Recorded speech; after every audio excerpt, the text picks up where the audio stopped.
Le 16 septembre 2021, des bulldozers ont cassé les maisons au petit matin, sous instruction du maire de la commune de Koumassi. 2 années après, des familles résident encore sur le site. Mensan Aziaba, père de famille, a accepté de nous raconter leur quotidien. Un quotidien difficile, et ils dorment sous des bâches, mangent à peine, mais ils tiennent sur ce site parce qu'ils n'ont pas d'endroit où partir. Et toute l'histoire, c'est maintenant qu'on vous la raconte dans cette interview. Alors Mensa, que s'est-il passé ce matin du 16 novembre 2021?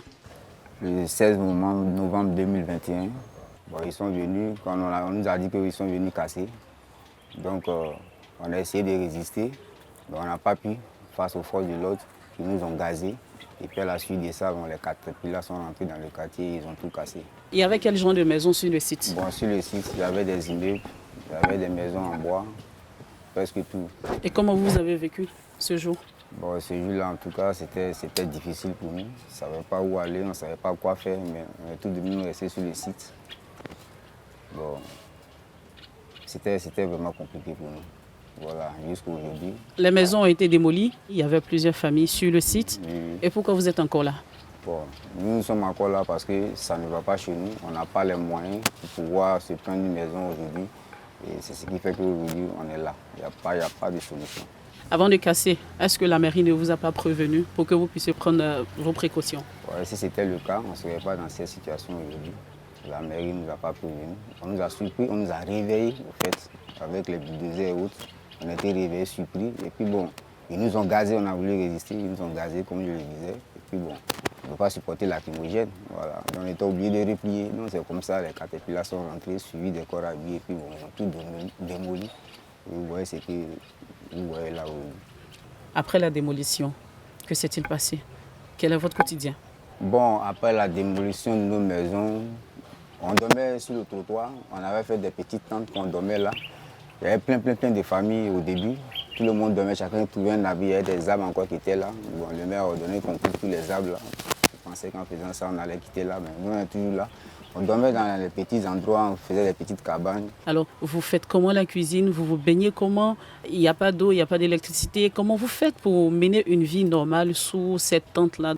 Le matin, 4 heures, vous voyez, comme le site est devenu une forêt maintenant, il y a les arbres qui sont là, qui ont poussé un peu partout. On a oublié de se cracher derrière les arbres dans la nuit à 4 heures pour se laver. Il n'y a pas d'eau. Dieu merci, les voisins sont là. On a certaines connaissances qui ont pitié de nous. On leur demande un peu d'eau. Il y a un puits aussi qui est là. On va recueillir un peu d'eau pour se laver. Puis pour la cuisine, il y a les fagots de bois. C'est avec ça on fait notre petit foyer. Et puis on fait la cuisine. Et la nuit pour dormir?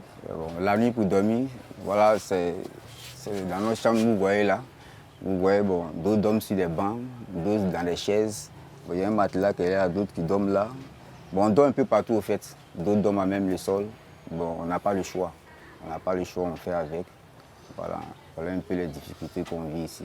Alors, vous comptez rester ici jusqu'à quand? On ne sait pas. On ne sait pas jusqu'à quand on va rester ici. Pour l'instant, on est là. En tout cas, c'est compliqué pour nous. Voilà madame qui est là et ma fille à côté. Les frères sont aussi là. Nous sommes tous ici. En tout cas, c'est difficile. Il n'y a pas de travail, il n'y a pas d'eau, il n'y a pas d'électricité, il n'y a rien ici. Je profite de l'occasion pour lancer un appel au chef de l'État. Voilà, à toutes les ONG, parce que les conditions dans lesquelles on vit ici là, sont très difficiles. Voilà, sont très difficiles. Êtes-vous rentré en contact avec la mairie après tout ça pour que solution soit trouvée à votre problème? On a notre responsable qui est là. Actuellement, on nous dit que le dossier est à la justice. Donc on attend. Vous louez la maison ou c'était à vous, la maison dans laquelle vous viviez? Oui, on louait la maison. On avait notre activité, nos magasins et autres. Tout ça a été détruit. Aujourd'hui, là, voilà la situation dans laquelle nous sommes. La prière, l'espoir, les seules forces pour ces familles qui vivent ici. C'est plus de 20 personnes qui dorment sous cette bâche. Dans la cité à côté, d'autres familles aussi vivent là-bas. Ils espèrent que solution sera trouvée le plus tôt possible, surtout pour ces enfants, comme la fille de Mensan Aziaba, Ruth, qui est en classe de CE1. Elle est l'avenir de cette famille, mais une famille qui est déjà dans l'incertitude et le désespoir.